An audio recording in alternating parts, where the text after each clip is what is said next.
Welcome back to the Competitive Intelligence Summit. We are about to join another amazing talk, but just before we do, I want to say a huge thank you to our sponsors, speakers, and you, a wonderful audience, for making this event possible. With expert presentations and inspirational discussions on the agenda, you are in for a real treat today. Please ensure you are sharing your feedback and asking all questions in the comment section of the video, as our speakers will be answering them throughout their sessions. After the event, a great place to continue a conversation is the Competitive Analysis channel in the PMA Slack community. And remember, you can gain on-demand access to all of our exclusive event footage with a PMA Pro membership or Access All Areas pass. So, with all of this in mind, let's dive back in.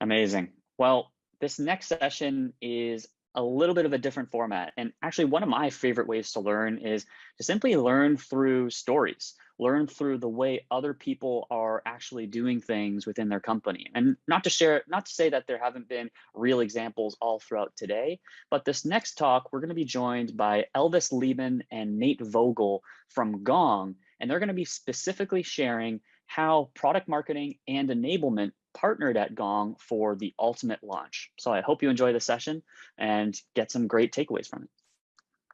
Hey team, thanks for joining our session, partnering for the ultimate competitive messaging launch. So welcome, and we'll first start with ourselves. I want to do a little introduction. So I'm Nate Vogel, head of enablement here at Gong. Yes, I am a Gucci fan. I love fashion. Right over 1 year, and Elvis and I both have dogs. So I have a Shiba Inu named Rio. Turn it over to Mr. Race Car Driver, Elvis. That's right. I'm Elvis Lieben, PMM of Velocity. Picked the title because I like to go fast. I've been at Gong over 2 years now and have covered the competitive landscape the entire time. And if you're familiar with Gong, the brand, you know we love dogs. I have a Rottweiler named Otto who might make an appearance during the presentation. But I'll turn it over to Nate and kick it off. What was our mandate? Why were we partnering? Why did we do this big launch? You bet. So, and I think this is probably the top way competitive intelligence or competitive differentiators is, your own company's messaging and mission. So we have a very competitive market here at Gong. The market is changing dramatically. Companies that have been doing revenue intelligence for a while, and then new companies coming in like Salesforce and Zoom and others that are very excited about the opportunity. So our executive team, the ELT, came to us with a new strategic messaging for the entire company. So Enablement PMM we're part of the team to help this roll this out. So I'm going to walk through a few slides and share with you kind of how we did it and kind of some of the ways we thought about it. And then Elvis is going to share some of the data and what we did for reinforcement. And then him and I will wrap up kind of on the hits and misses. So, okay, let's begin. So when we went out and started focusing on the mission and the vision of what we wanted our sellers, our CS, our marketers, is that we were actually making sure that we're leading with our mission. So Gong's mission is to unlock reality to reach your full potential. And we know that companies and prospects, when they think about revenue intelligence or they think about the data, whenever initiative, so let's say you roll out some strategic messaging at your company, a lot of times the data is opinion-based. There's a lot of labor-intensive actions and tasks that reps need or CS need to do. So there's a lot of wasted time. And then a lot of times, most organizations are misaligned. So there's no really common understanding. There's maybe some opinions internally, but not really knowing what your customers are saying. So here at Gong, and this is what we trained on, we actually this was the main wording. And we also had, 15, 16 slides that we wanted our entire company to go out to market and really, be different, competitive differentiator for us. So we talk about, and still do today, reality-based. With Gong, we really believe that there's full visibility into the performance and market data. And so we really believe that everything that we're talking about is reality-based. It's driven autonomous. So the AI engine here at Gong to make sure that the automation and next steps and insights, reps or CS or support don't have to lift a finger. And we believe that this aligns the entire organization to really understand what's happening with our customers. So we actually, did a full training on this, not only with the slides, but also making sure and reinforce the words. And we use Gong. We'll share a little bit about that. So let me walk through kind of the journey, how we did it. So first, we created the messaging and worked with our executive teams. We have a really strong philosophy here at Gong, and I believe this running enablement, honing your craft. That's why I have the screen on this concept. But the idea that we want to lead with leaders first. We really believe that, and we have a philosophy at Gong, leaders first, understanding that they need to know the messaging. We certified the leaders first. We made sure enablement PMM were certified. So that's the train the trainer concept. And then we went out and trained our go-to-market teams first. So when we think go-to-market, we mean revenue, all those sellers, all the customer success, and everyone in marketing. So we got everyone certified. Then we went out and certified the entire company, which sometimes organizations potentially stop at a specific team, but we wanted our recruiters, we wanted folks in HR, we wanted everyone to make sure that they could also communicate the message. And then we started measuring in Gong. Not maybe everyone has Gong, but the idea to go back and actually validate and really know what was happening. So we used Gong to measure it. You can see 63% of our AEs were using the messaging.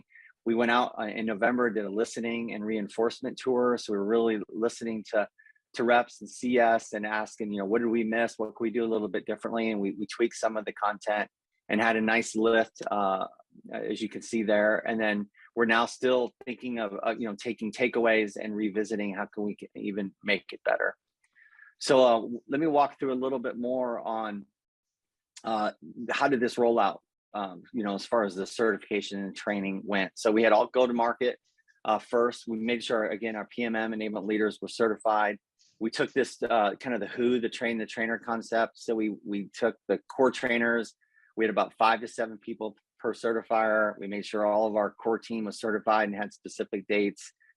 We used team meetings and actually used Gong to record those to really validate how it was going. So everyone in the entire go-to-market team could see that we were doing this as a company and being able to see some of the best practices. And then the how, we used the stand and deliver method.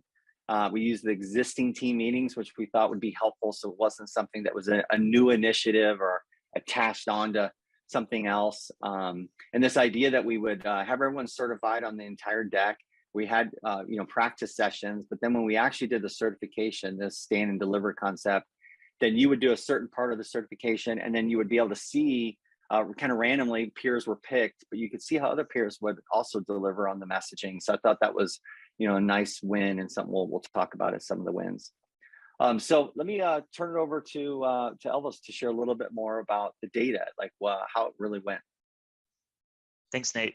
So as we think about launch processes, whether it's launch for a product, whether it's launch for a strategic narrative, like we did here at Gong, and thanks, Nate, for giving the background on what that message was, how we rolled it out. I think that's pretty well understood, right? I think we're all very familiar. We need to establish our priorities and initiatives, right? We need to establish KPIs, lagging indicators, things in the business we want to impact with this messaging. We create a strong plan, as you saw, of how we're going to roll it out and get the whole company trained within a month on this new strategic competitive messaging. This is sort of like the record scratch moment, I think, for a lot of product marketers, a lot of enablement people who might be watching this call is now what? What happens in between sort of like launching that talk track and those end results? And that's one of the things, like when we talked about our company differentiators, right? We want to live our values, right? How can we be more reality-based and understanding what's going on and get aligned with how our market's reacting to that message? So I'll give you an idea of how we did it at Gong. And if you aren't familiar with Gong, if you don't have Gong yet, I think the thing I would say is just think about what can you measure sort of in between the execution of the plan and the end results in order to help tell that story, and I'll tell our story. So as we think about a month after launch, the thing that we want to know is just Are our AEs, are people in the field, customer success, we train the whole business, are people using that talk track? So a month in, we go into Gong and we're just looking first of all, adoption rate. Are people using the talk track, or are they using the slides in presentations? Are they sharing this content with customers? And as we could see, we had some pockets of success, right? In our EMEA team, we had 83% adoption, which is really strong for a month in. We just rolled out this message, it's brand new, and we have almost everybody on the team using it. But if you look at the next segment above that, right, in strategic, we only had 47% adoption.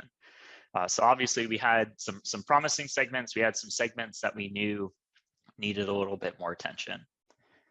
Adoption's one thing, right? Like we can get people to try it. And I think ultimately that's the goal, right? Like we want to train people on the message. We want to get them to try it, but are they abandoning it, right? Like we think a month in, we did the training. Did they use it on one call? Have they ever gone back to the talk track? And we find, again, some segments are better than others, right? Like EMEA, nobody's abandoned it who's tried it, which is really strong. But if we look at, strategic or enterprise, we saw higher abandonment rates. And we'll talk a little bit about what we learned from that in the hits and misses at the bottom of the presentation.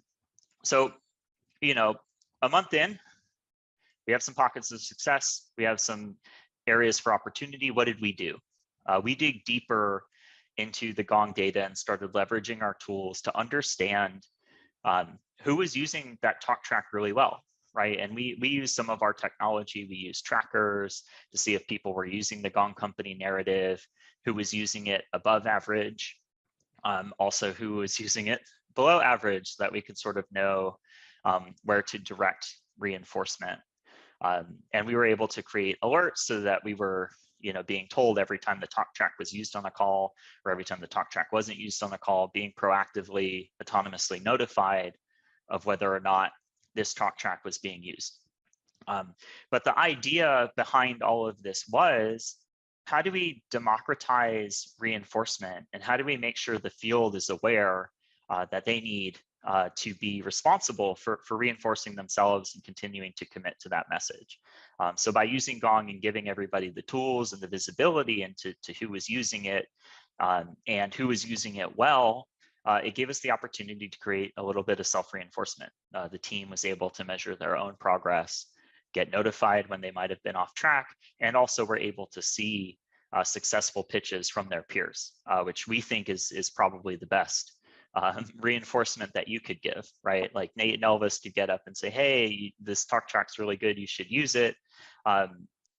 We do, but it's even better if it comes from a seller. It's, hey, I used this talk track on a call, it really resonated with the prospect.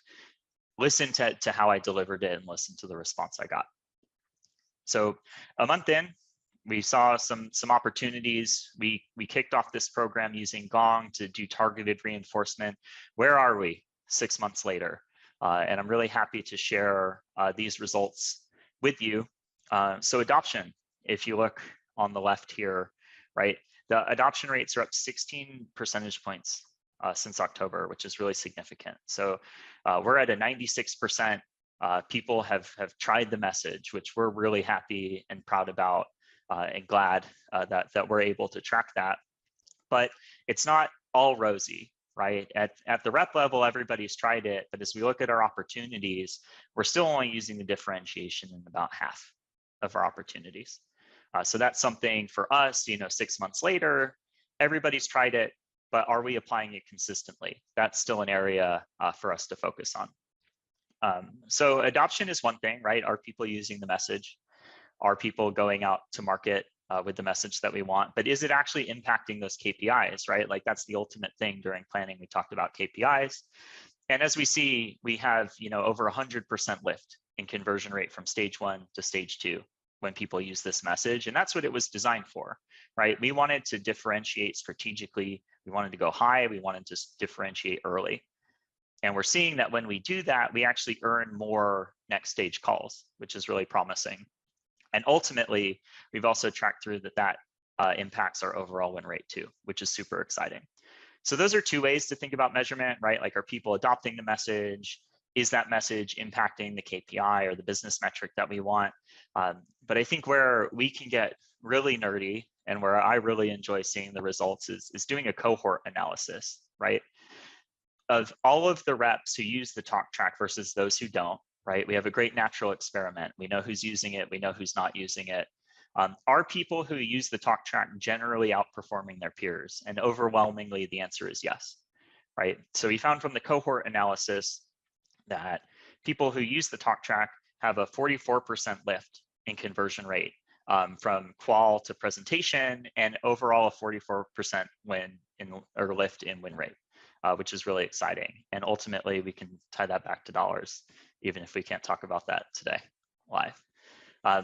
So that's in a nutshell. That was our performance. Like, we rolled things out. Things were good out of the gate, but there were definitely room for improvement. So we kicked off a program, and here's where we are today. But in order to wrap things up for you, I'm going to kick it over to Nate and talk about, if you're in product marketing, if you're enablement, what can you learn from us, things to do, and maybe some mistakes to avoid? Yeah, sounds good, Elvis. And man, great data. Love that. So yeah, let me wrap up just on some hit and misses, and then we'll close it out. So some hits, things that we did right. We reinforced this. First, great partnership with Enablement and PMM. I think that's one of many reasons why we actually wanted to do this session together, to make sure and just show the great partnership, win together, lose together. We had executive alignment from the beginning to make sure that this was our, big focus on competitive differentiation. We use Gong, which I think is super important, because we can really see, again, to our message, your reality-based, autonomous, using our AI engine to see everything, and then aligning everyone, the entire company. I felt like we had some strong adoption and really good abilities to measure the results. Some misses, some things I think we can improve upon. And Elvis, I don't know if you want to hit this. Sure. Yeah, I'll take these. Yeah. So while we had great... I'm like positive, you're negative. Yeah, like, I'm growth. Yeah. You're always stretching us, want more. So it's perfect. Yeah, ham and egg in it. That's right. Good cop, bad cop, PMM enablement here. I think one of the big things that we learned, like, we had great executive alignment. We had a lot of alignment on the message, but we could have aligned with sellers. And as you think back to sort of, where adoption was strong and where adoption was weak, is the way that we designed the message to be delivered, which was, via a typical like PMM 10-page pitch deck, didn't resonate with every segment. Not every segment wanted to sell with slides, and not every segment had slides in their motion. So we needed to learn from that and say, maybe, hey, we need to build with the people for the people, and adapt the message to how people sell, not adapt how people sell to the message. So that was a big takeaway for us. The second is just storytelling, right? We gave a really good story from product marketing, but we also needed to train the AEs on how to make it their own, how to tell a really compelling story and a personal story within the business story. So that's something we think a lot about for our future trainings, is how do we create that space. The second is just to do a deeper dive into use cases and examples. We launched a really high-level talk track. It's really compelling. You saw it impacted win rates. But in order to make that story really hit home, we could have done more within that month to make sure that people really understood the extension of that talk track. Beyond the talk track, how does that tie into things like the product? How does that tie into the customer stories that we tell?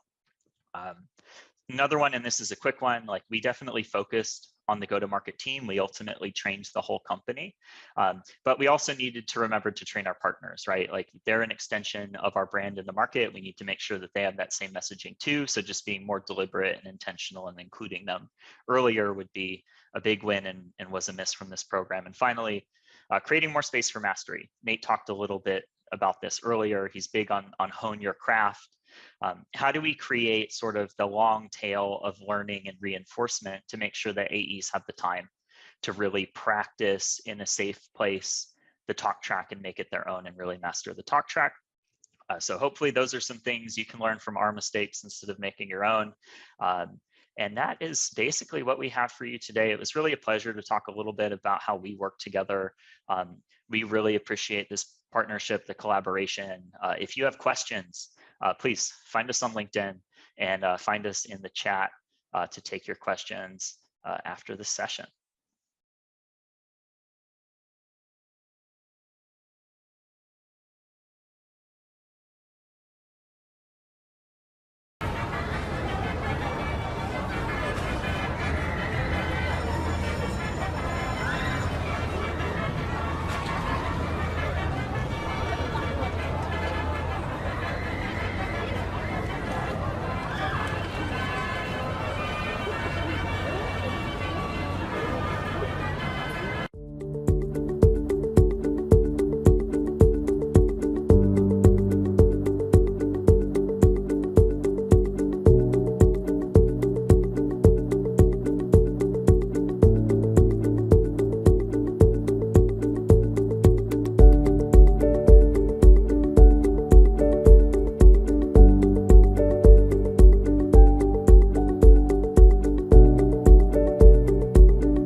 The Product Marketing Alliance membership is an incredible resource for product marketers with all types of experience. It's definitely a goldmine of information and resources, from the Slack community to the templates and resources. I can go out and see how are other people thinking about their growth strategies or product adoption. How are others thinking about the best ways to do customer interviews, or how others are setting up the content and or customer advisory boards. There's some great real life examples that I can either make a copy of or take as inspiration and really make my own. Getting access to the videos and the templates is more than worth the cost, because you get to see what the top PMMs are doing and how they think. From persona frameworks to go-to-market templates to articles written by experienced product marketers, this content has become an additional resource to help me succeed at my job. My personal favorite is the mentorship program. It's definitely been a game changer for me. When I have some planning time available, I love to look at the different videos and conferences that they have posted. I always love to hear how other companies are handling some of the challenges and opportunities that product marketing has. I could then figure out what's the best way to adapt for us, as well as look at how other people are implementing them. So I can ultimately do the work of 5 individuals as a solo PMM. Whether you're just transitioning into the field or you're a product marketing expert, I think there's content and materials that are useful for everyone. And as someone looking to break into the role, I get a good grasp of what I should be doing and also what will make me successful once I do. And the best thing is that as members, we get access to new content all the time. PMA constantly keeps adding more materials, articles, and tools. This whole program's been very validating for me in my career. And so I highly encourage you to check out. I believe they keep pushing the bar and supporting their members to ensure that we become experts in the field.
All right, well, next up we have our penultimate session of the day, which is another great panel. And it's on a topic that is very closely tied to competitive intelligence. And in fact, this panel is all going to be about how to tie these two things together, which is win-loss analysis. We're going to be joined by Nate Bagley of Closed, Monique Edelton of Qualtrics, and Elise Nockels of Elastic. We're going to be sharing how win-loss analysis can feed your competitive intelligence program. So stay tuned, and I hope you enjoy this panel. Hey everybody, my name is Nate Bagley. I am the head of content at Closed, and I am here with 2 amazing individuals. The first is Monique Edelton. Monique is a competitive intelligence expert at Qualtrics. She thrives on transforming insights into disruptive innovation. She's fascinated with data analytics and customer and competitor behavior. She's an incredible facilitator of cross-functional workshops and dialogue to build strategies grounded in customer data and insight. And Elise has been building, Elise is my second person, Elise Nockels. She has been building and leading competitive intelligence teams, holding competitive intelligence leadership positions at Titanium, McAfee, Intel, Lockheed Martin, and most recently, she's building a CI program at Elastic. She's an accomplished speaker, leveraging her years of experience building CI programs, researching competitive landscapes, influencing product direction and company strategy, analyzing win-loss, and developing competitive positioning for sales and marketing teams. Ladies, I am honored to get to spend a couple of minutes with you talking about competitive intelligence and the context of win-loss in the realm of competitive intelligence. So thank you for being here. Glad to be here. Excited to be here. So I want to kick things off with just diving right in with an important question here. So when doing competitive intelligence, you pull data from a lot of different sources. So I would love if you could tell me a story or give me an insight of when maybe win-loss data has shed some light on something that you were missing from other data sources in your competitive analysis program. Monique, I'm gonna let you run with that first. Sure. So I'll just start high level. What I love about win-loss analysis in general is that specifically when we're talking about like customer win-loss analysis, when we're actually going in and conducting interviews with our customers, I really find it essential because it tells us the why or the drivers behind the operational metrics that we collect. So I'm sure everyone is familiar with wonky CRM data. So when we look at our CRM data and sometimes we see, oh, win rates are increasing or decreasing, and certain competitors pop to the top, and then other times other competitors do. But there's not a lot of information when looking at those actual metrics as to why that's happening. So the real value of having that customer feedback as part of your win-loss analysis is to get to those drivers behind, what's working really well on our side that's driving those wins, what can we replicate, and then what's not working so well on our end that we really need to tweak. One good story around that is that, we were looking at our operational data and saw that there were a number of smaller competitors that were emerging from just from a pure number standpoint. And we were really trying to figure out kind of where are these competitors, coming from. So we did some research, saw that they had been ramping up some of their marketing strategies. So their awareness had been building in the market. But when we did our customer interviews, we found out that they were parts of larger platform providers going into the market and bundling very similar solutions underneath their broader platforms. And for some customers that resonated, they were like, great, one throat to choke, we get it all as a bundle, we don't have to pay extra for this. But for other customers, they really wanted a more dynamic, targeted, niched solution specific to their needs, which is really the whole, that we're filling in terms of needs. So we were able to understand which customers valued the bundle as part of their larger platform versus the customers who really wanted a standalone, customized product. But it also allowed us to understand, hey, there are some competitors out there that are going to be nipping at our heels, and we really need to pay a lot more attention to them. So that is one of the key things that we're finding through at least our customer focused win-loss program. Oh, that's a great story. Thank you for sharing that. I can't echo or I can't amplify enough the value of early warning and watching a competitor emerge out of nowhere. And you can, instead of becoming a prominent threat, when they become more 5 or 10% of your losses, you can catch them before they're even 1%. They can be completely irrelevant, and you can see that slow incline as you watch them emerge into certain markets, certain geographies, or certain solution areas. But I think, for folks that, what Monique provided was a very, I would say, advanced application of win-loss, folks who've done it for a while, who have good data that can start building those trends. I think you could go all the way down to like the entry level. And the value of an entry level win-loss program is just a legit say, okay, no to stupid requests. Like straight up, this competitor is nobody. Stop asking me for deep dives or teardowns. I ain't doing it because I don't have time. I have yet to meet a CI program that has so many resources that they can do all the things and they have ample time to kick their feet up and have a nice long lunch break. That doesn't happen. So we have to be very clear as to who we're prioritizing.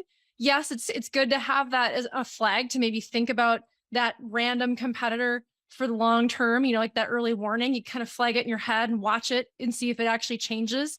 But in all reality, like you can flat out say, no, I'm not doing this. And now you have data to back it up. Granted, you have to have your CRM in place, right? You got to be looking at that and getting good qualitative data back from either your customers or from your sales force. But once you have data, percentages, numbers, to say no, then your leadership can't come back and say, well, you're not doing your job. No, you're founding your program based off of the highest priority, highest value competitors out there. And that's, I think, from a very entry level perspective, that's a massive like way to use win-loss to drive a very successful overall competitive intelligence program.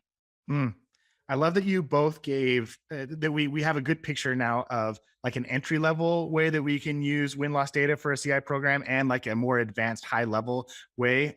Like it shows that win-loss can have an impact at different stages of a CI program and influence like the way that you move forward as a business at different levels as well. So I kind of want to let's redirect back to, I love the vein that you're in right now, Elise.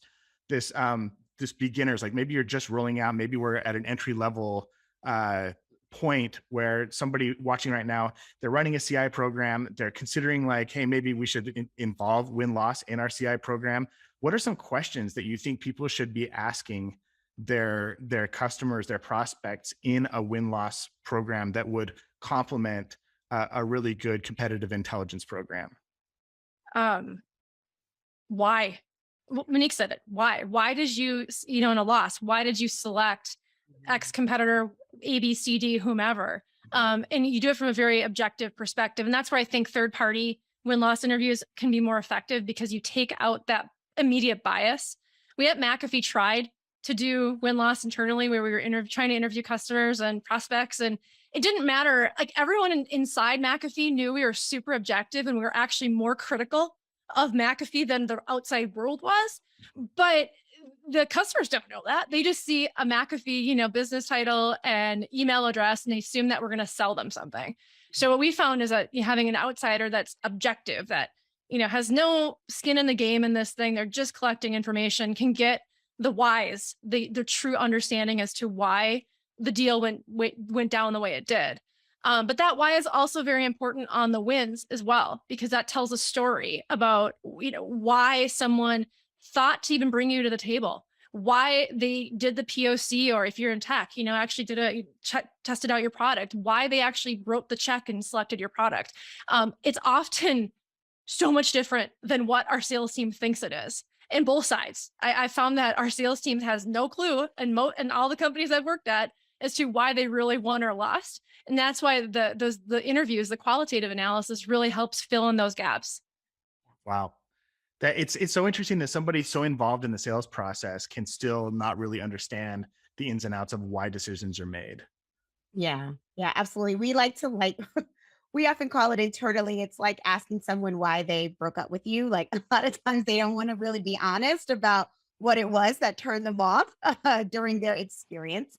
So, they may give you it's me, not you, that whole thing, which often sounds like in our world, it was price. Oh, you guys are just too expensive. But in reality, maybe it was their overall sales experience. Maybe we dropped the ball and didn't return their calls enough, or maybe our demo just really was not targeting enough to point out the value that the customers are looking for. So having that third party serve as the intermediary during that process to make the customer feel more comfortable with providing that direct feedback is really invaluable. I love it. How do you prevent getting scared of singular data points? Like I know sometimes you might get feedback in an interview, and the feedback can be harsh or hard to hear, and that negative feedback can rattle you, and you go, oh, now we need to change everything. Like, how do you statistically look at the feedback and not get like completely change your strategy because of one outlier comment? Do you have any advice on weighing that data that you get so that you can actually make the appropriate changes and not be reactionary?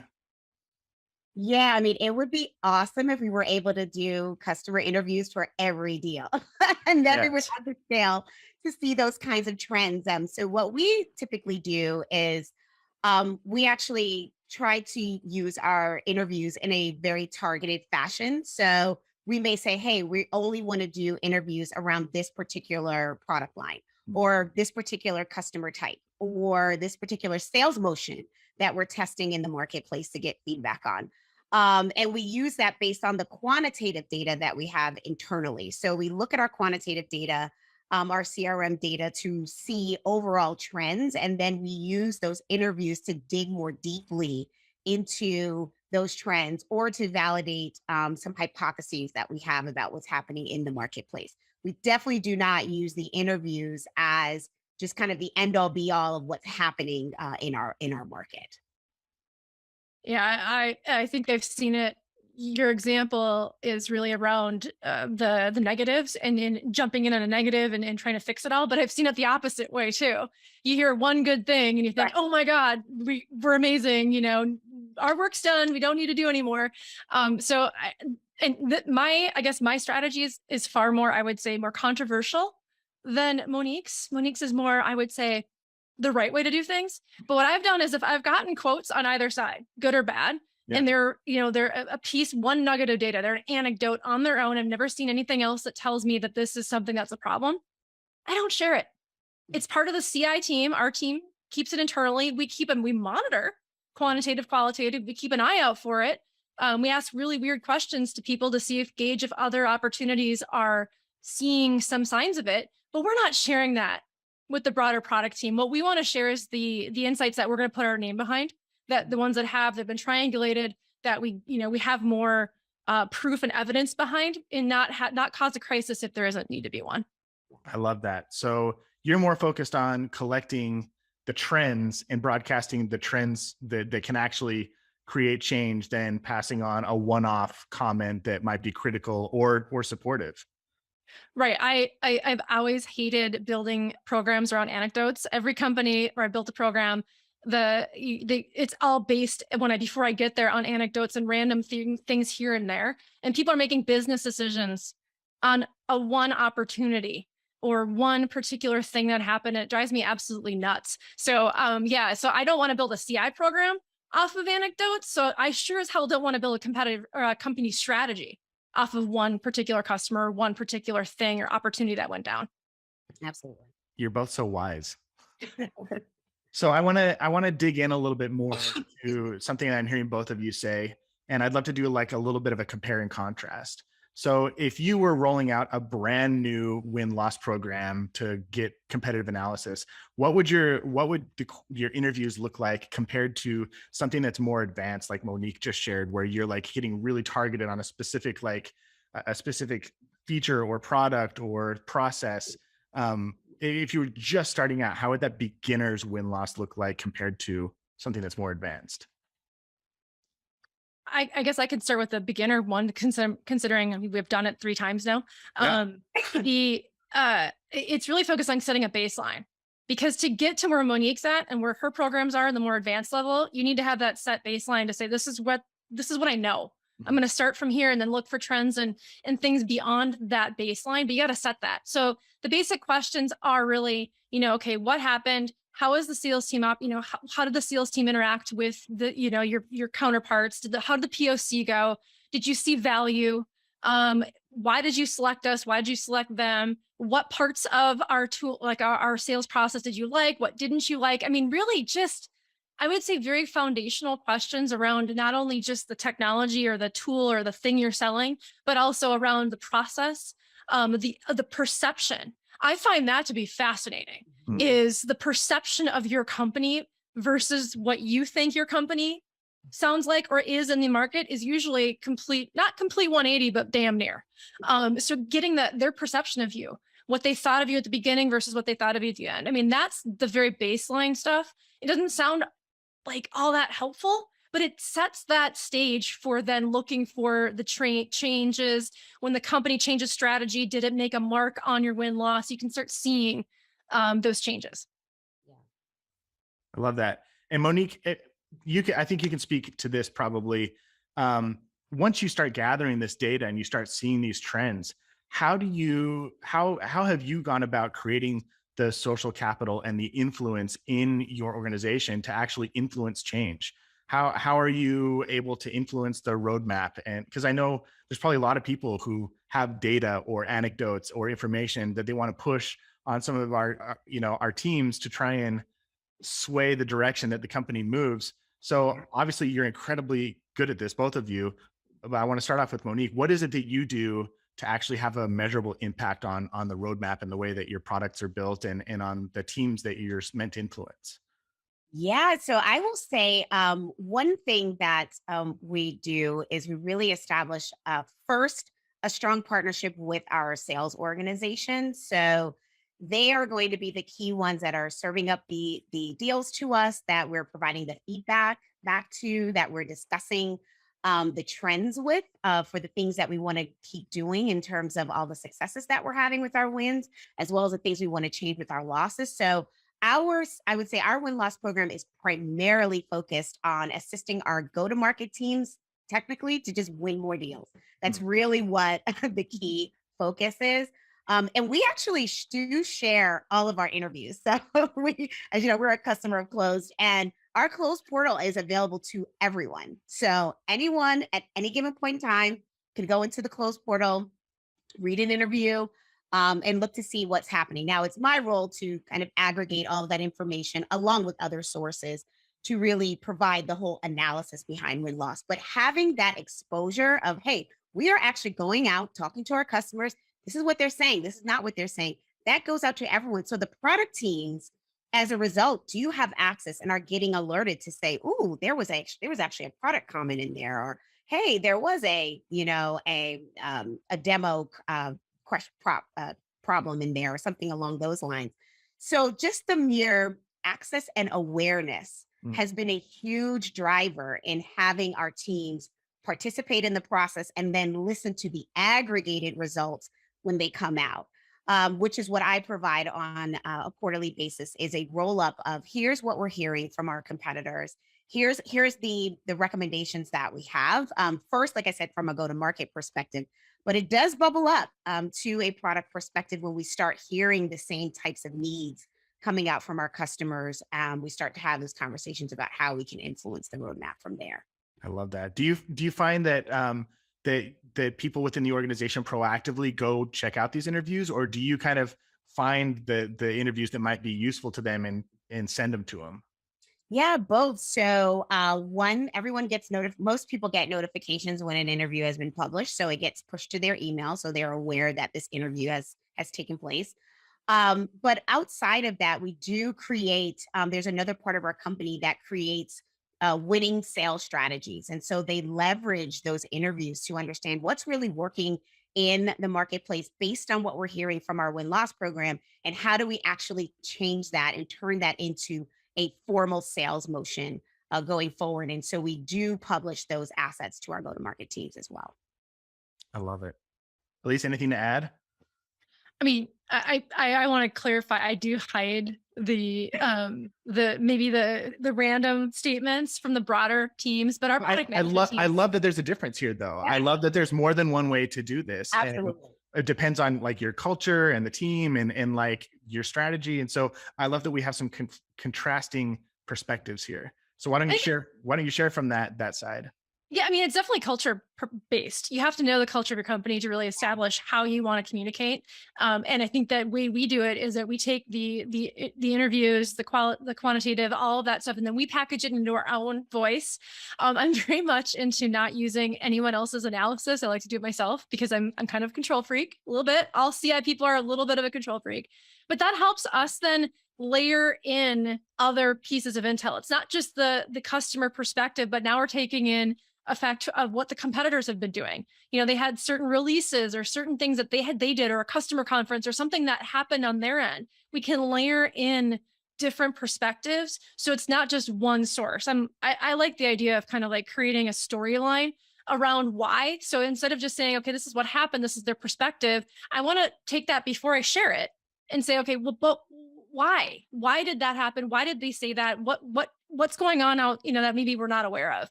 And so that's a little bit different in how I would disseminate it. We do have folks that do go in and pull the interviews from the portal and read it. But you know what? In high tech, I realize reading is hard. Reading is difficult. Reading takes time.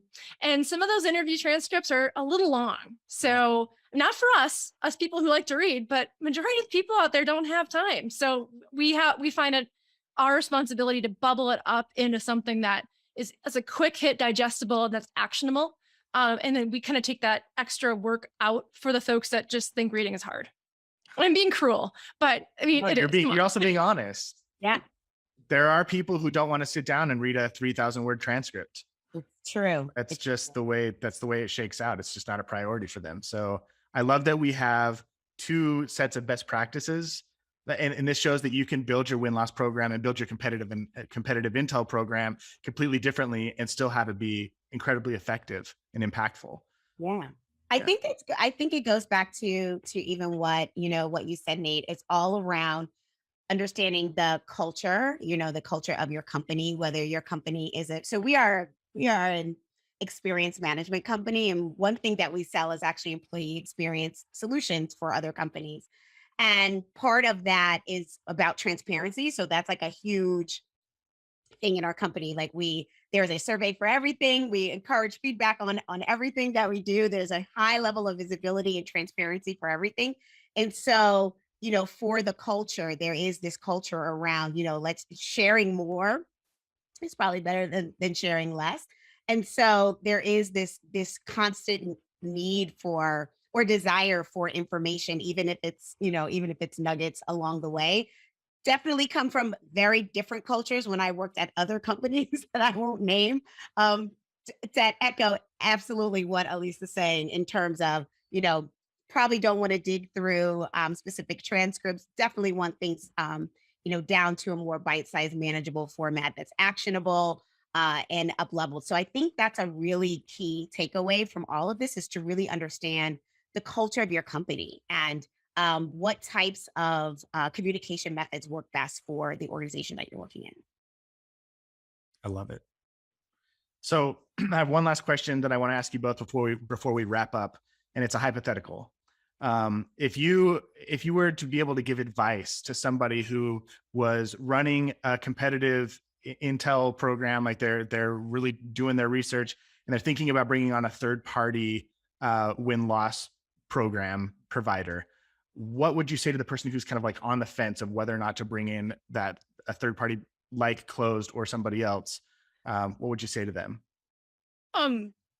You'd be an idiot not to.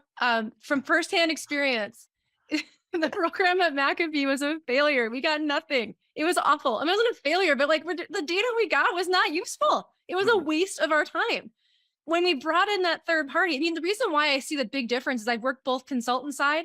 I was at Sedulo Group. I worked on the practitioner side. Yeah. When I went from McAfee to Sedulo, and I looked at this going, holy crap, I'm seeing the value a consultant can bring, someone that's an outsider. The data we got when we were doing interviews was insane compared to what I had at McAfee. So I was sold when I saw the difference from a practitioner versus a vendor, the difference you can get in the intel and the depth. I don't even question it. All you have to do is call me and I will tell you why you need to have a third party. I agree. And Elise and I are definitely OGs in this whole competitive intel space. We've worked both on the vendor side and on the customer side as well. And, there is just nothing like having that unbiased person that is able to conduct these interviews, speak to customers, give them the comfort and the flexibility to be able to answer the questions, in a way that they probably would not if someone from the company themselves are calling. You just don't get the same response rates at all. You don't get the same depth of information. And overall, you do, it is a more costly option, but the value that you receive from the depth of information that you get is well worth it. Man, I did not expect those answers, but I'm delighted with them. I want to thank you both for spending some time with me and sharing so openly about your experiences, your organizations, your programs, and the amazing things that you're doing in just in your organizations to make a difference and help your companies win more. And you're obviously both just incredibly sharp and cream of the crop at what you do. So thank you so much for taking time to interview with me today. Thank you. This was fun. Thank you.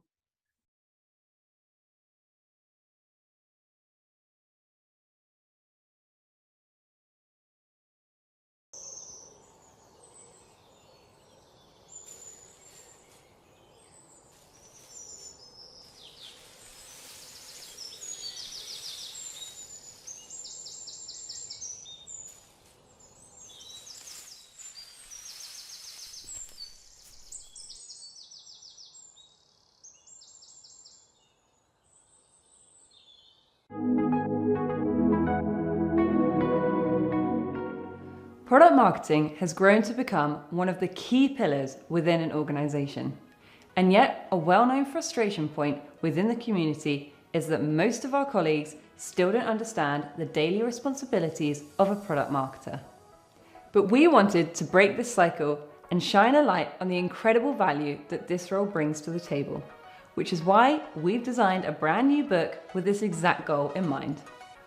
Product Marketing Misunderstood is guaranteed to equip you with the first-hand knowledge, techniques, and stories you need to amplify your role, establish your authority, and elevate your strategic value. Each chapter outlines and breaks down the most common product marketing principles, such as positioning, personas, segmentation, and OKRs, and flips them on their head to show you how applying your own trade on your colleagues and peers can give them the ultimate aha moment and finally understand what an influential and strategic asset you are. Page after page is filled to the brim with real-life actionable advice from the likes of Drift, Privy, Intercom, G2, Adobe, Zendesk, and more. And by the end of this book, you'll have the ultimate toolkit to present a formidable product marketing force around you and position yourself in a way that quite simply cannot be misunderstood. Want to be understood? Then read Misunderstood. Order your copy today.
Everyone. Well, here we are. We made it to the very final session of today. And I hope, before we jump into that session, that firstly, you've really enjoyed the Competitive Intelligence Summit here put on by the Product Marketing Alliance. I hope you've also enjoyed these iconic sports moments that really highlight competitiveness and victory all throughout sports history. And as a Torontonian, I just had to include this critical moment from the Toronto Raptors.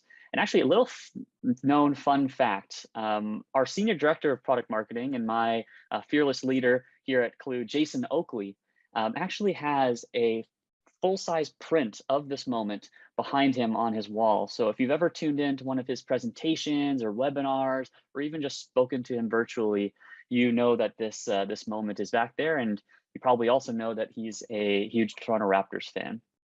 And actually, Jason Oakley will be joining us in this very final session on a really tactical and important topic, which is how to start a competitive program from scratch. Now, it's not just Jason Oakley. We're going to be joined by some heavyweights in competitive intelligence and competitive enablement.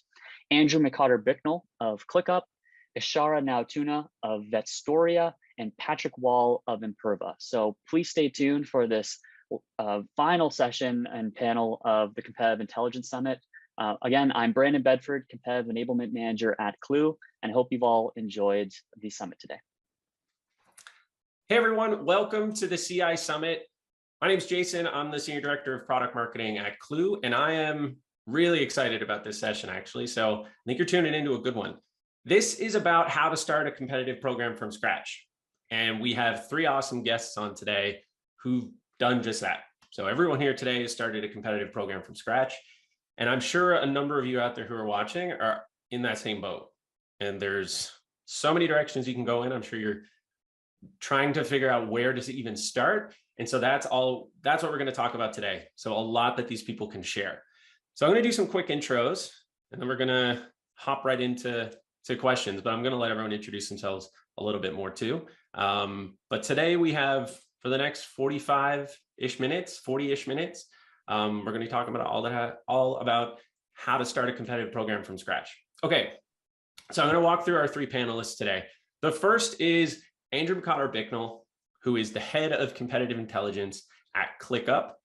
If you're on LinkedIn at all, I'm sure you've seen Andrew, and he's a ton of great content around building a competitive program. So really happy to have him on today. The second is Ishira Notuna, who's the head of product marketing at Vestoria. Also, I was just on your LinkedIn profile earlier this week as well. You also have your own podcast too, I believe. And so everyone here has a ton of awesome content on LinkedIn around competitive product marketing. It's great. And then last but not least, Pat Wall, Director of Competitive Intelligence at Imperva. Pat is a competitive juggernaut. I love a lot of Pat's takes. So I'm really excited to see what he has to say today. So welcome. Thanks for coming, everyone. Thanks for having me. Really appreciate it. So, okay, so let's get into some quick introductions. In a minute, a little bit more, tell us, introduce yourself, your role, your company, but more importantly, your journey to where you are today in a minute. So it's a lot to pack into a minute, but how did you end up working on competitive programs, doing what you're doing today? So let's start with you, Andy. Let's start with you. Let's do it. Okay, so I started my career in sales, essentially like in an SDR kind of role. But my education was in marketing. And so I was trying desperately to get into some sort of marketing role. And after a couple of years in sales, I finally found my first marketing gig, and it was with DiscoverOrg, which is now ZoomInfo. And I was the second product marketer there, doing a lot of full stack product marketing work for them. But then as the company grew, you needed to kind of niche down because the product marketing team was growing like crazy. And so I niched down into competitive intel, helped build the program out there. And after a few years of hanging out with ZoomInfo, then I switched gears and I joined ClickUp to do pretty much the same thing. I'm building out the competitive program over there. And so loving every single minute of it. But yeah, that's my story. Love it. Started in sales? Started in sales. Yep. Now you're sales' best friend. Yep, exactly. Yeah. Can't get away from it. Awesome. Ishira. Yes. So I actually started in hospitality right out of school, doing my degree and everything in social sciences. I thought, I kind of need the cash as well. So started in hospitality, did that for about 9 months. Not my jam. And I moved to advertising, which I think everything I possibly can, even probably more than I did during my degree. Then I moved to radio because I really wanted to do that as a kid, and I did that for a while. And then I thought, wait, tech seems way more exciting. So I did that, and I was in corporate doing events and stuff. Whoa, way too many details to pay attention to. And then kind of doing a lot of campaigns and stuff for products and things. And then that's when the company that I was working for called WSO2, they decided to form a product marketing team and thought, hey, do you want to try this? Because you've been working with product and stuff. I said, yeah, sure. So I did that for a while. And then last year, Vestoria approached me saying, hey, how would you like to, take over product marketing here? And it's a online booking platform for veterinary clinics. And since I discovered a passion for brand marketing and I love animals, I felt like, ooh, great intersection. So that's how I ended up here. Match made in heaven. And you were in radio, you said, for a while? Yes, I was. Wow. Were you on the air, or was it Yeah. I did the evening show for about a couple of years and then the morning show for about 3-4 years. You never get used to that sleep cycle. You know, you just wake up at 3:30 in the morning and you're there at the station by 5. You never get used to it, but it was a ton of fun. I bet. That's awesome. Cool. Well, welcome. And Pat. Hey, thanks everyone. Take it away. Pat Wall. Similar to Andy, I was actually a sales engineer when I started out doing demos and analytics and POVs. Did that for years, loved it. Met these product marketing folks. They were really interesting, really awesome. Got to hang out with them. Moved into product marketing and I've been there ever since. I love it. It's great. But then even within product marketing, I started focusing more on the competitive side because I was so technical from the sales engineering. I always wanted to know, how do we beat our competitors? And so I even focused more on competitive, and I've been in competitive for the past 6 years at companies like Oracle and Neo4j.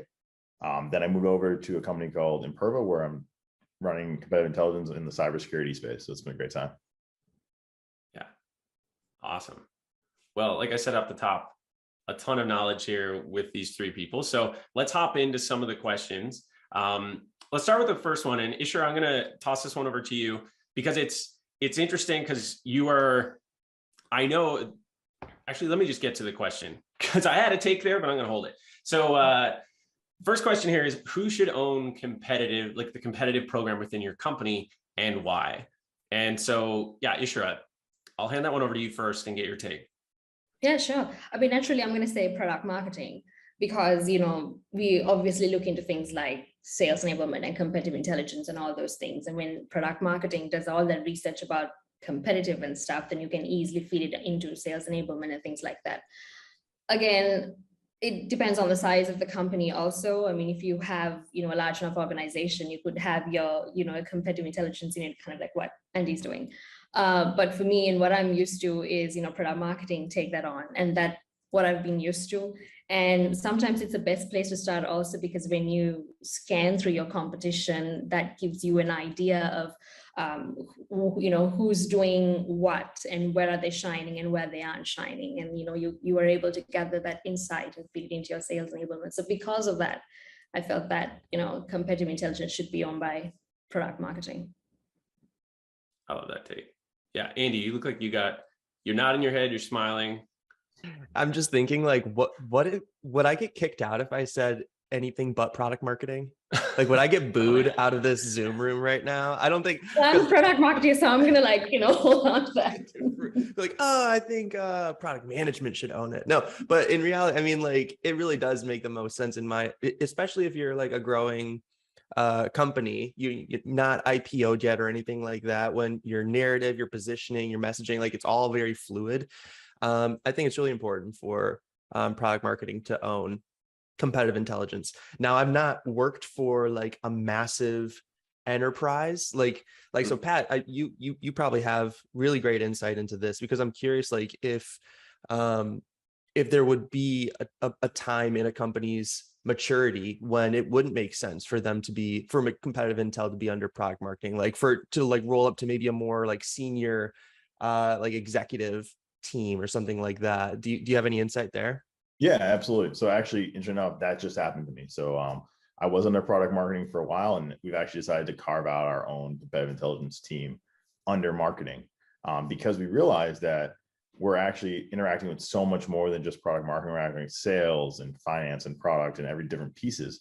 So we're actually kind of hitting that maturity mark where when you get to such a larger company, you can actually go to a place where competitive intelligence is actually its own team and its own area. And that's where I've seen it been really helpful, because then you have a much wider breadth of examples too to go to. You can go sales, product, and make that as well.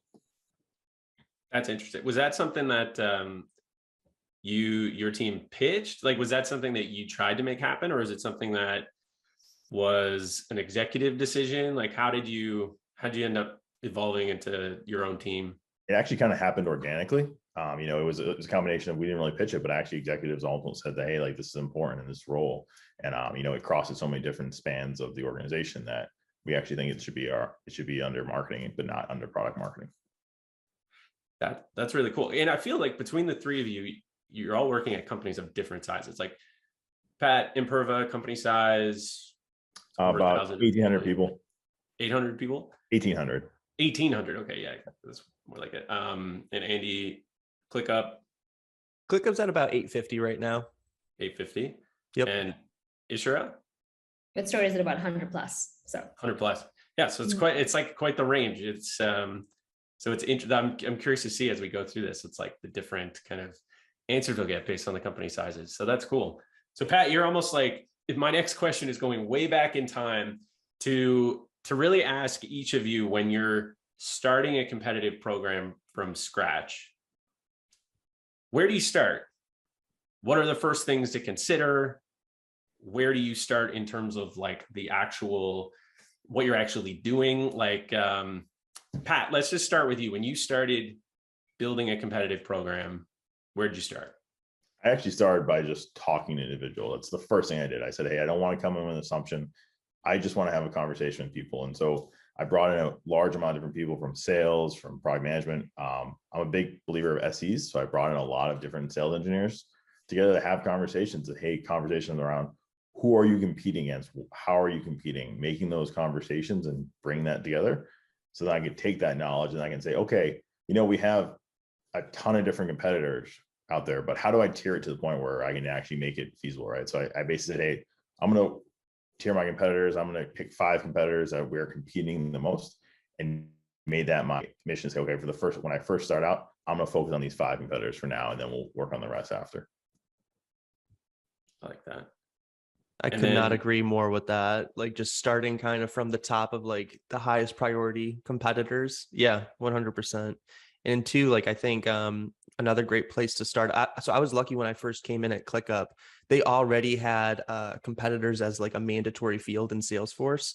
And so I still had those conversations, right to your point, Pat, with a bunch of different folks that are speaking with customers and prospects and all that stuff. But I also had a bunch of Salesforce data that I was able to dig into and see like, okay, really, who are we up against the most?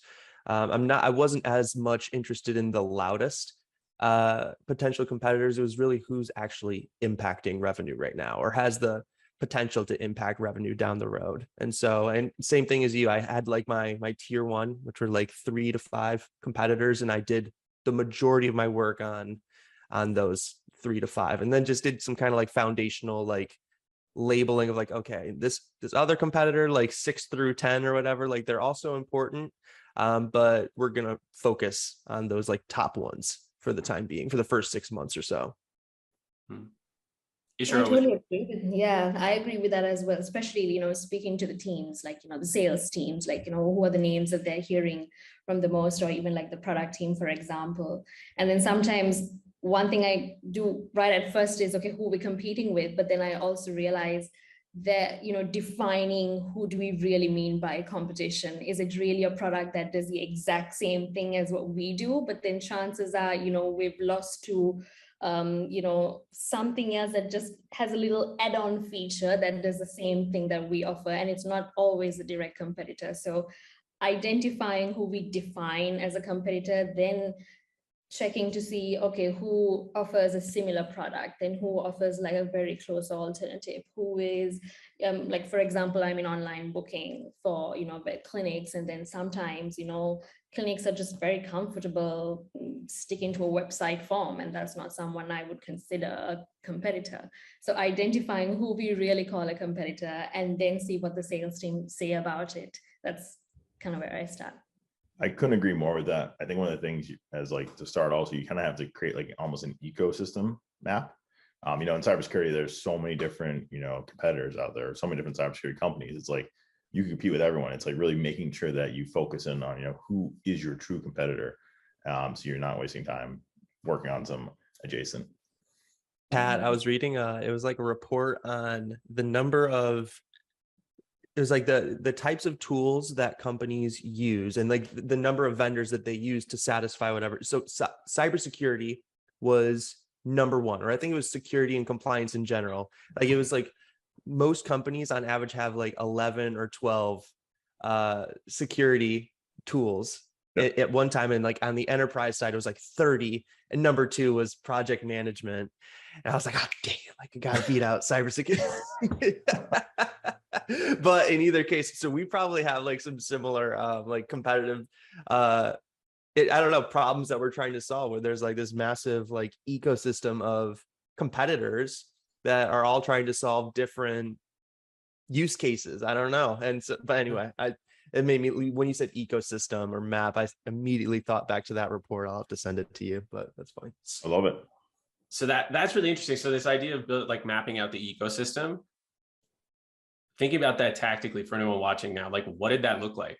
Like, was that a document? Was that a presentation you made? Was that some type of Miro board? Like what did it look like, and how did you go about actually building that? Well, personally, I did it personally for myself. You know, when I was doing that, I was actually trying to, okay, like who do we actually like compete with, right? And so I kind of mapped out, you know, who our main competitors are. And then I said, okay, well, who is a tangential, right? Like who could be a competitor, but they could be a partner, they could be areas. And then who are the companies that, you know, they have similar products, but they are in different spaces. So like, for example, we're about web application firewall. There's a lot of different firewalls out there.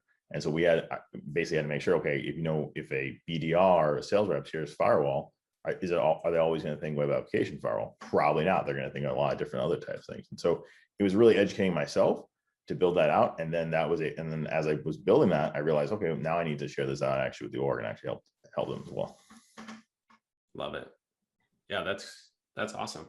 One thing that I don't know, Andy, if you were doing that too. I don't know if you did anything different or if you want to add anything in there.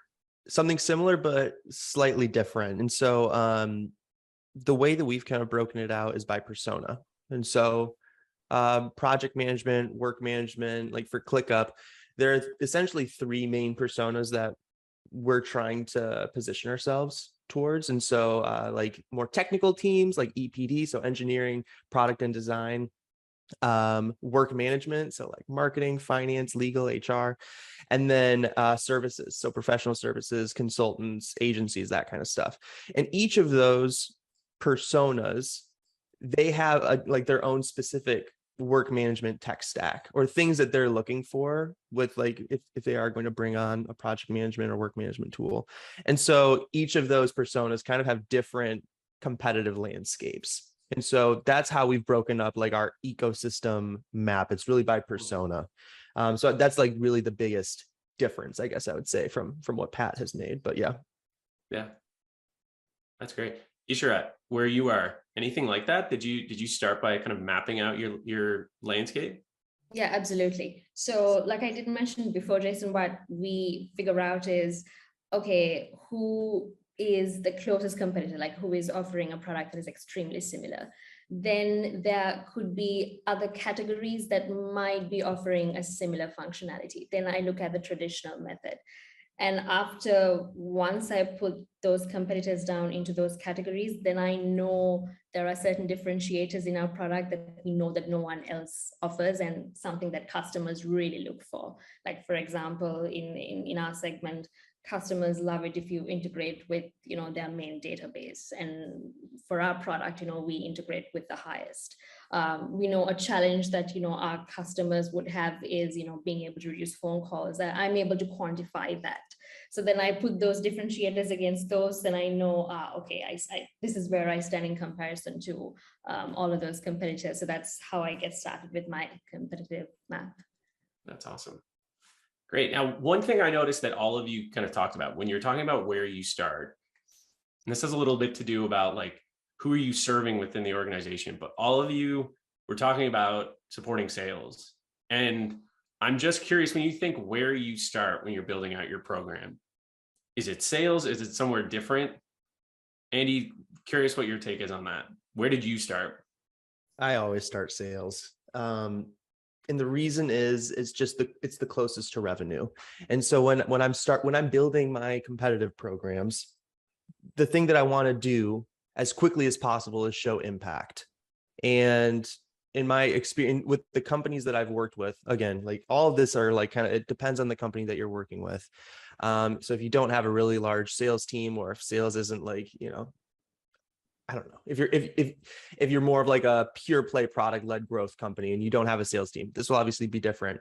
But yeah, it was really easy for me and quick to make an impact as a competitive intel specialist within both ClickUp and ZoomInfo. And so that's the direction that I took. Once you can show that you can make a really big impact with your competitive program, then you'll get more resources, and then you can start jumping in and helping out other teams a bit more. And so that's been the path that I've been taking, and it's been working so far. I've been getting a lot of really great feedback from the sales team, and again, starting to plan out really like, okay, like now how can I help out the product team a bit more? How can I help out and give the leadership team like the insights that they need to make more like strategic decisions? The marketing team for like their landing pages that they're building out, all that kind of stuff. Very important. I don't want to like stack rank like importance of, you know, different teams and whatnot, but Tell me, Andy, who's most important? But for me, it's really important to get a really great relationship with the sales team, right? They're talking with customers every day, they're closing business. And so that's how I've tried to prioritize my first 6 months when building out a competitive program. That's all. Yeah, love that. Pat, Ishrat, anything to add there? Yeah. So similar to Andy, I go with sales, but I do a little differently. I focus on the sales engineers within sales, because I think sales engineers are basically competitive ninjas. I mean, if you're biased though, Pat, you were. I am biased. Of course I'm biased. You were in sales. Hey, who knows? I know.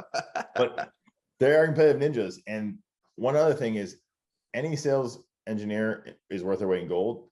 A sales rep's going to listen to them hands down, because they're a lot of times they're helping them with the deal, they're helping the demo, they're being that technical advisor to them. And so when you get the buy-in of the sales engineer on the competitive intelligence, I see it sprinkled right across into sales very quickly, because then the sales reps are like, oh, well, my sales engineer said I need to be included, or I need to be in a competitive program. And so that's where I actually do that. That makes sense too. They're super influential within the sales org. So it makes sense to almost target that. And there's a smaller group too, so you can get feedback a little bit easier, and you can kind of, yeah, I love that. And sales engineers will give you the feedback. Like that's one thing you don't have to worry about. Like, sometimes sales reps are drawing for feedback. Sales engineers, they'll tell you exactly what they like and exactly what they don't like. So nice. Yeah.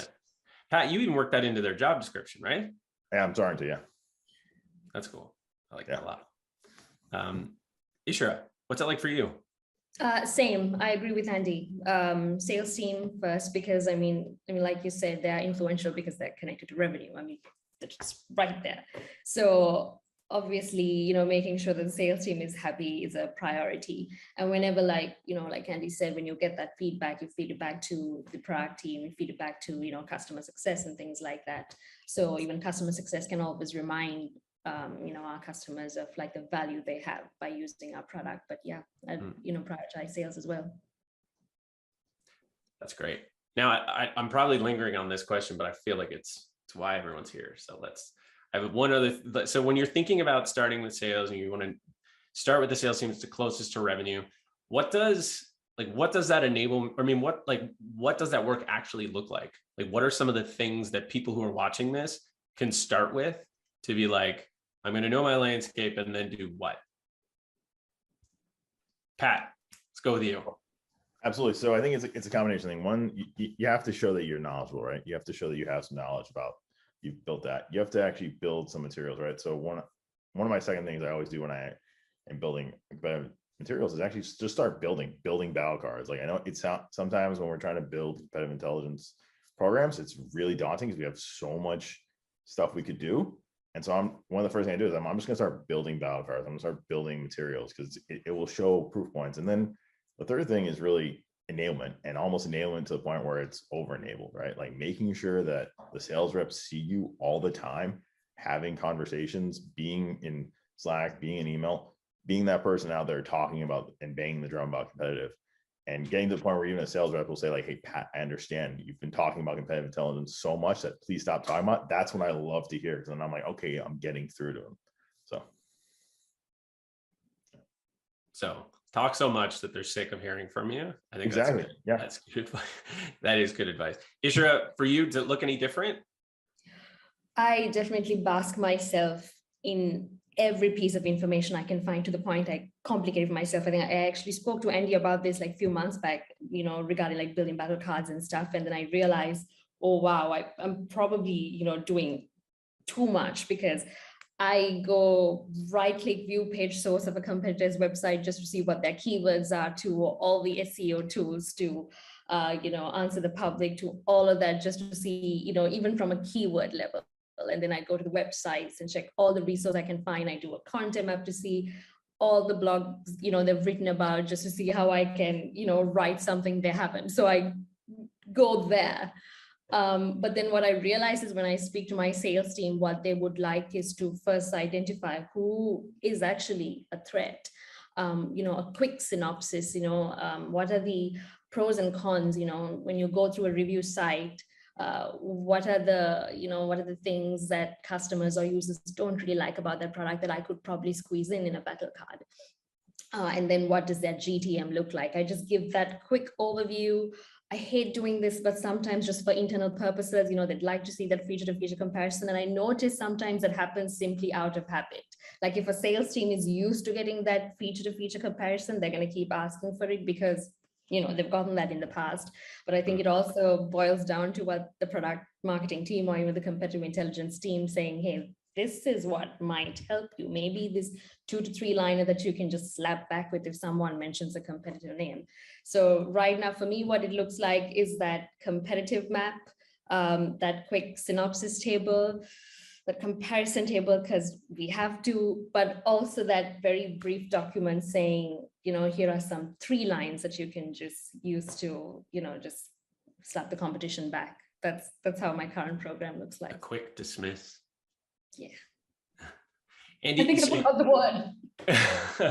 you touched on a really good point there, which is, this idea of there are things that sales kind of wants and continuously asks for, and there's this thing where you're trying to get their buy-in to your program, and you're trying to kind of lead the way with, hey, this is what we should really focus on, right? Like differentiation. We're trying to differentiate on value, not just on feature stack ranking features. Andy, talk a bit about like how you go about that process of convincing, maybe is the right word, but how do you go about like building credibility enough where you're saying, hey, this is what you need, that like you're not just kind of taking kind of orders from, hey, I need this, here, let me deliver it, and actually being the one to kind of deliver strategy to the sales team in a way that they like trust you? Yeah, that's a great question. I think and don't get me wrong, when I first started at ClickUp, and even this goes back to ZoomInfo too, both Pat and Ishara touched on shipping different assets, battle cards, feature comparisons, all that kind of stuff. I think that's really important, and it's a great first step into kind of like being seen within an organization for competitive intelligence. In both at ZoomInfo and at ClickUp, I didn't start to really get, this is going to sound weird, I didn't start really gaining influence as a competitive intel practitioner until I got in front of the sales teams and actually spoke in depth about a competitor. And so at ZoomInfo, it was at one of our one of the like sales kickoffs of the year, and I did like a session. It was like an hour long on like our top 3 competitors. And at ClickUp, we do these things called crash courses where we take our top 3 competitors and we just do like kind of similar, like an hour-long session, breaking down like who they are, kind of comparing our products, how we typically win, when we typically lose, and how we can, adjust that so that we win more. And I think just going into it and having just like that kind of like prolonged, almost like showcase of like, hey, like I'm here, I'm a resource, and here's like all the things that I'm doing to make sure that you feel good, that you feel confident, and that you can win. That's like having that kind of, like I said, showcase almost. It's kind of like, all right, like, what do you got kind of a thing. And it's like a really like do or die moment where if you fall flat on your face, right, then you're probably not going to get much influence, and you're probably, your sellers aren't going to really trust you. But like, if you know your stuff, then you can fill up 45 minutes and you can talk to your sales team about like how they can win more, lose less when they're up against specific competitors. And so over time, that's been kind of like the turning point that I've noticed personally, between like when sellers are kind of like, oh yeah, thanks for like the 1-pager, versus like, oh dude, like what else do you have on like X competitor or Y competitor? Like, oh, you're up against so-and-so, like ask Andy, like that kind of a thing. And that's how you get a little bit more involved in the day-to-day of the company. Couldn't agree more, Andy. I think that's also kind of how you are shown as like an SME, right? Like you kind of, Yeah. that's how like sales relates to you, and they're okay, like Andy knows his stuff. He's an SME. Now I'm going to bring him on a call with customer. Now I'm going to do this. And that's like when we actually get raised up and you actually become like a SME within the organization. It's very powerful. Yep. Yeah, I liked your point there too, Andy, where it goes from you trying to it's like a push versus a pull. It's like you're saying, hey, you should do this. Hey, like let's approach the competition this way, versus you've kind of gained that influence when people start coming to you asking for deal support, coming to you asking for your help or your opinion. It's like a sign or a signal that you're doing it right. Exactly. I think, Andy, also something you said was like, it takes time, right? Like, I think one thing is like when you're building a competitive intelligence platform, you're not going to like overnight become sales best friend. It takes time. You have to prove it. You have to like present in front of them. You have to show them. And so I think that's the one thing too, that like, don't be annoyed or sad if you're not instantly, that SME. It takes time to actually build that rapport with sales. Awesome. Cool. So I know you're each working at different size companies.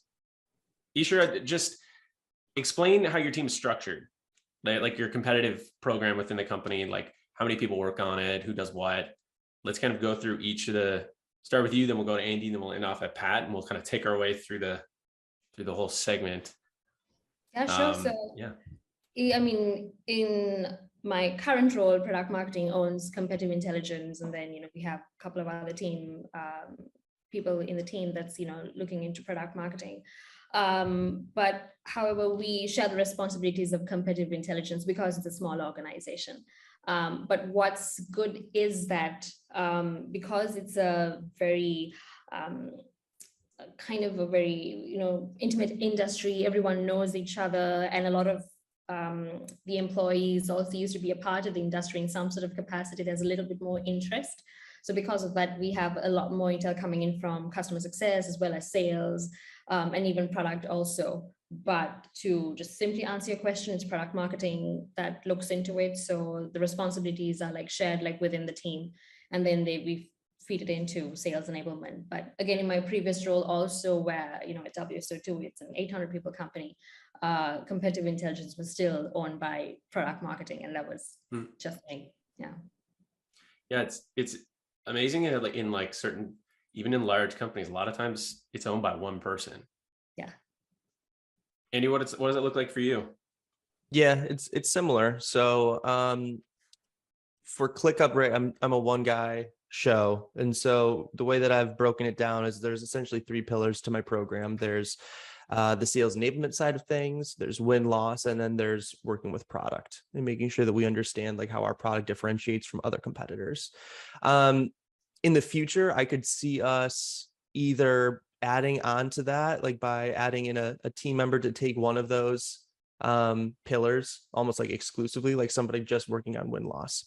Or we could maybe continue doing that, but continue doing the same thing, but having one person handle like one of the specific personas. So just win-loss for the work management side of things and sales enablement and working with the product. So I haven't figured out like what the next step is, but those are a couple of the different ways that I think you could potentially break it out. Just have one person own like one pillar of your competitive program, or just have like one person take on like the buyer persona of like one of the main personas that you're going after.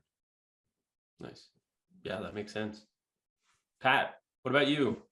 For me, very similar to everyone else, one-man shop kind of as myself. We are hiring someone actually right now, but to actually do our win-loss in competitive intelligence, because someone, Andy said, we think that's a role that needs dedicated to one individual. But for right now, it's myself. We actually do have, I have partners actually. So I have a individual within product management who owns technical competitive intelligence. They're kind of doing much more technical breakdowns of that as well. So we're starting to build out kind of a different parts of the organization competitive. I've noticed that too, that like that's one of the big differences between competitive intel and typically just other departments, I guess, within a company. It's just that I feel like competitive intel, we're very we're partnered up. Like we got like different partners in different departments, and we all just kind of work together. It's just one of those. And Pat posted about something like this a couple of days ago, but just like really like whether it's the leadership team, customer success, sales, product, marketing, like we're connected with just about everybody, or you should be if you want to have a really successful program. And so I think that through that, we're able to get a little bit more help while still remaining a small or lean team. Yeah, I couldn't agree. And I think it's also, we're competitive intelligence individuals are very good at crowdsourcing. So we're really good at crowdsourcing. So like we can have other people within the organization kind of help out and, okay, hey, I need analysis on this competitor. Can you help me out with that? Or, hey, I know you used to work here and you said, so we're really good in, kind of connecting with different individuals within the organization to kind of get that information. And so that's one thing as well. Yeah. Yeah. The idea, the crowdsourcing part, I think it's like you have this network within the company and there's people you support, but there's also people that support you. And like the crowdsourcing of intel is a huge part of it. Some of the juiciest intel comes internally. It's not stuff you're finding out on the web. Yeah. But also, within CI, I think CI individuals, everyone, if you're doing CI, you kind of feel what everyone else is doing CI. So you crowdsource never. I'm also realized you have a network outside of your company too, right? Like I've talked to different CI people all the time about, hey, how are you doing this? Or your pain's the same pain, it's my problem. Let's work together and figure out how we can actually solve that. So there's also almost a network of CI individuals as well outside. Yeah, that's a really good point too. So we've got a few minutes left. We got like 7-ish minutes, I think, before we gotta cut it off. But time for a couple of questions. I like this one. What are some of the biggest mistakes? We'll start with you, Ishra. Some of the biggest mistakes you've either made yourself, or if you don't want to call out yourself, you've seen people make when it comes to building your CI program. I think one thing is personally that whole getting into, everything that kind of overwhelms you in the process where you think, oh, okay, I don't know how to make sense of all that information that I have. One is that, that just being overwhelmed simply, or sometimes when you have all that data, you just really don't know how to disseminate it. Or once you do figure out a way to disseminate it, sometimes you just produce the complete, just useless things that no one wants to use. So I have had situations where, I come up with all pretty decks and things like that no one's ever touched ever. And all they wanted was a very simple thing that was, I don't know, the size of my palm. So I think for me, the whole thing, I got wrong was just getting overwhelmed, not being able to find that method in the madness first, but then having that conversations with everyone, just speaking to the right people, speaking to customers a little bit more, going on, review sites where information was readily available. And then I think getting a sense of that later on just helped me to define my message a little bit better. But I think, again, just not knowing how to distribute it or just creating the wrong thing, those definitely would have to be my top 3. I definitely know what not to do. It's a first step. Andy or Pat, jump in, either of you. Yeah, I'll put my so I kind of told this story on the Clue podcast actually, and so I won't go super in depth again, but really you got to kind of put your marketing hat on a little bit with your competitive insights that you're pulling and that you're sharing, and you have to think okay, who am I sending this to, and what do they care about? And similar to you, Ishara, when I was building out battle cards in the very beginning at ZoomInfo, I had this vision of creating the most in-depth asset and having people read through it, taking hours, oh, these are great insights. Oh my gosh, so interesting, blah, blah, blah. But at the end of the day, sellers really just want kind of like you mentioned, quick dismiss. They want to be able to just answer hey, how are you different from competitor Y when a prospect or a customer asks. They want to be able to dismiss that competitor really quickly, and then they want to have typically some information maybe after the call to just pass along some an asset of some kind, and then maybe some sort of feature comparison so they can draw on how we really differentiate. They didn't really need all of the news of the competitor. They didn't really need the positioning breakdown of them or anything like that. And so that's one of the mistakes that I made earlier on in my career. And our sales team kindly corrected me, and so that changed pretty much how I built out assets moving forward. I really had to think like, okay, who am I making this for, and why does it matter, or why does it matter to them? What are they looking for? For me, when I started, it was really kind of looking at don't boil the ocean. I was trying to build battle cards for every competitor. I was like, oh, every competitor needs a battle card. It needs to be the exact same. And, you realize you're putting a lot of effort into these small companies that maybe aren't really that, that much competition. You're actually validating them and making sales focus on these competitors when really they should be focusing on the much higher ones. So when I was starting out, I was boiling the ocean. And what happened over time is I realized, hey, I need to be more strategic. I need to say, yeah, maybe we'll have a quick dismiss for these smaller competitors and much more in-depth competitive for the larger competitors. So not boiling the ocean. Well said. Yeah, those are a couple of really good things to remember. So we have time. One last question. I'm curious to get each of your take on where do you see the future of compete programs, of competitive intelligence, competitive enablement, all of that. Like, where do you see it going? Pat, start with you. I think it's going all the way up to the C-level. I think we'll actually see chief competitive officers soon. The market's getting so competitive and products are so easy to build. And so competitive intelligence, I think, is going up to the C-level. I think you're seeing more and more competitive roles every day on LinkedIn. And I think that's where we're going to actually see competitive further. You heard it here first. So you think there's going to be a CSO? Chief competitive officer. Or CCO? CCO. I love that. You'll be the first one. There you go. Ishra, Andy. Yeah, I agree that, the thing is, we know that, competitive intelligence is really important for, messaging. And I think it's going to be something that businesses will want to focus on even more. So I do agree that, there will be, even if it won't even go to all the way to the C-level, I think there will be a need for separate CI teams. Like, even in my case, even though I was a part of a large organization before, it was still the product marketing manager that was looking at competitive intelligence. But I think more and more there will be a need for separate teams, and there will be more tools coming up. And right now, we know there's a few that we'll always hear, but I think even the number of tools in the space, I think that would increase as well for competitive intelligence. So I think it's already happening. We know that we have separate teams for competitive intelligence, but I think it's going to go more mainstream as we go. Yeah, couldn't agree more. I think that